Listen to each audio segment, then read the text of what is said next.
sonamnurtures.hub of nursing tricks and tips. Welcome, here's a tip. Thanks. You're welcome. So, hello everyone. Today we're gonna learn about abnormal respirations. So, respiration abnormal है तो normal respiration पहले हम जान लेते हैं. Respiration क्या होता है? मैकेनिकल प्रोसेस होती है ब्रीदिंग की, जिसमें इंस्पिरेशन यानी सांस लेना और एक्सपिरेशन यानी सांस छोड़ना इंक्लूड होता है. सो पहला एबनॉर्मल यानी जिसमें नॉर्मल नहीं होगा, जिसमें ये नॉर्मल ग्राफ नहीं बनेगा रेस्पिरेशन का. या तो इंस्पिरेशन में कोई दिक्कत होगी सांस लेने में, या तो एक्सपिरेशन में कोई प्रॉब्लम होगी. सो पहला है एपन्यूटिक ब्रीदिंग. एपन्यूटिक ब्रीदिंग क्या होता है? जिसमें प्रोलॉन्ग इंस्पिरेशन होता है विथ शॉर्ट एक्सपिरेशन. जब हम सांस लेते हैं वो कैसा है? गहरा है और लंबा है, लॉन्ग है, ठीक है, विथ शॉर्ट एक्सपिरेशन. और जब सांस छोड़ रहे हैं वो जल्दी से हम छोड़ रहे हैं. ये कब होता है? एग्जाम्पल जैसे कि हमारे पॉन्स में कोई डैमेज हो गया, ठीक है. अब पॉन्स क्या है? तो पॉन्स हमारे ब्रेन स्टेम का पार्ट होता है और जिसमें रेस्पिरेशन के सेंटर्स प्रेजेंट होते हैं जो कि हमें रेस्पिरेशन के दौरान मदद करते हैं. जैसे कि न्यूमोटैक्सिक सेंटर होता है वहाँ पे और एक एप्नियोस्टिक सेंटर होता है. न्यूमोटैक्सिक सेंटर हमें एक्सपायरेशन में हेल्प करता है और एप्नियोस्टिक सेंटर हमें इंस्पायरेशन में हेल्प करता है. इसी एप्नियोस्टिक सेंटर की वजह से इसका नाम एप्नियोटिक ब्रीदिंग पड़ा है, क्योंकि इसमें क्या हो रही है? इंस्पायरेशन हमारी प्रोलॉन्ग हो रही है, ठीक है. तो इसमें हमारा ग्राफ कैसा बन रहा है? Prolong inspiration and short expiration, फिर prolong inspiration and short expiration, ठीक है. Next one is Biot's respiration, जिसे हम अटैक्सिक रेस्पिरेशन भी कहते हैं. इसमें क्या होता है?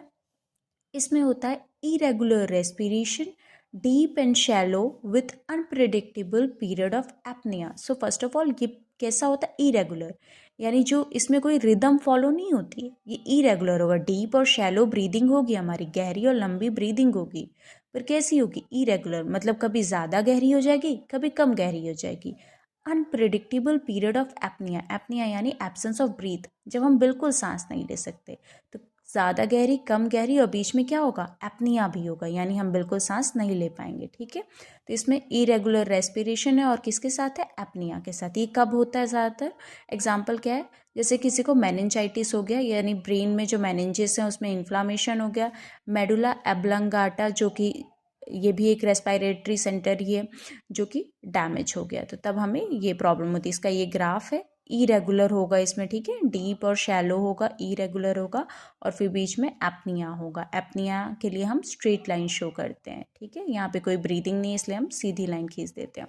उसके बाद आता है चेन स्ट्रोक रेस्पिरेशन. इसमें crescendo D crescendo pattern follow होता है. अब क्यों होता है वो हम आगे बताते हैं. Gradual hypopnea with hypopnea and apnea. Hypopnea, hyper यानी तेज, अपनिया ब्रीदिंग, यानी जब ब्रीदिंग पहले तेज होगी, फिर हाइपो होगी यानी कम होगी, एंड एपनिया फिर एब्सेंस हो जाएगी. एक बार तेज होगी, फिर कम होगी ब्रीदिंग, सांसें हमारी कम होंगी, और फिर बीच में बिल्कुल ही बंद हो जाएंगी. अब दोनों में ही एपनिया आ रहा है, दोनों में ही सांसें कम हो बंद हो रही हैं, पर डिफरेंस क्या है? डिफरेंस ये है कि इसमें जो पैटर्न था कैसा था? इरेगुलर था, यानी कभी ज़्यादा होता कभी कम होता. पर इसमें एक रेगुलर पैटर्न है, यानी पहले बढ़ेगी सांस, फिर कम होगी सांस, और फिर अचानक से बंद ही हो जाएगी. जब सांस बढ़ती है तो उसे हम क्रेसेंडो पैटर्न कहते हैं, यानी हाई अल्टीट्यूड, और जब सांस घटेगी तब उसे हम डी क्रेसेंडो पैटर्न कहते हैं. इसलिए इसका नाम है क्रेसेंडो डी क्रेसेंडो, ठीक है. और इसमें ऐसा ग्राफ बनता है. हाइपोपनिया होंगे, फिर हाइपोपनिया होगा, फिर हाइपोपनिया और फिर एपनिया, ठीक है. थर्ड आता है चेन स्ट्रोक रेस्पिरेशन. सॉरी ये तो अभी हमने पढ़ा. तो इसके दो रीजंस थे, फिजियोलॉजिकल एंड पैथोलॉजिकल. फिजियोलॉजिकल कब होता है? जब हाइपर वेंटिलेशन हो, ठीक है, और जब क्या हो? हाई अल्टीट्यूड, यानी जब हम पहाड़ों पे जाते हैं ना, तो हमारी सांस ऐसी ही होती है, चेन स्ट्रोक होती है, हाइपोपनिया होती है, गहरी लंबी, फिर बीच बीच में रुक जाती, फिर हम गहरे हाँफते हुए सांस लेते हैं, तो वो यही है, वो है चेन स्ट्रोक रेस्पिरेशन. और पैथोलॉजिकल रीजंस क्या होते हैं?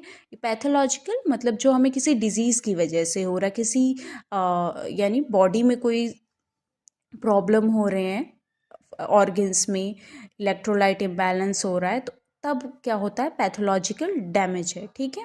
तो उसमें क्या है? जैसे कि कार्डियक फेलियर में आप देख सकते हो, यूरेमिया में देख सकते हो, ब्रेन डैमेज में देख सकते हो, ठीक है। उसके बाद फोर्थ वन हमारा है कुस्मॉल रेस्पिरेशन। कुस्मॉल रेस्पिरेशन क्या होता है? Deep, rapid, laboured, continue hyperpnea, high respiration. ठीक है, इसमें कैसी होती है? गहरी लंबी सांसें होती हैं, कंटिन्यू हाइपरपनिया। ठीक है, हाइपरपनिया तो इसमें भी था, इसमें भी है। तो अंतर क्या है? अंतर ये है कि इसमें एपनिया भी हो रहा था, बीच में सांस बंद भी हो रही थी, और इसमें कोई सांस बंद नहीं होती। इसमें कंटिन्यूअस हमारा रेस्पिरेशन कैसा होता है? हाइपरपनिया। ठीक है, ये ग्राफ है कंटिन्यू हाइपरपनिया। ठीक है, और ये कब कब होता है? डायबिटिक कीटो एसिडोसिस में, मेटाबॉलिक एसिडोसिस में, लैक्टिक एसिडोसिस में, और मेथनॉल पॉइजनिंग में।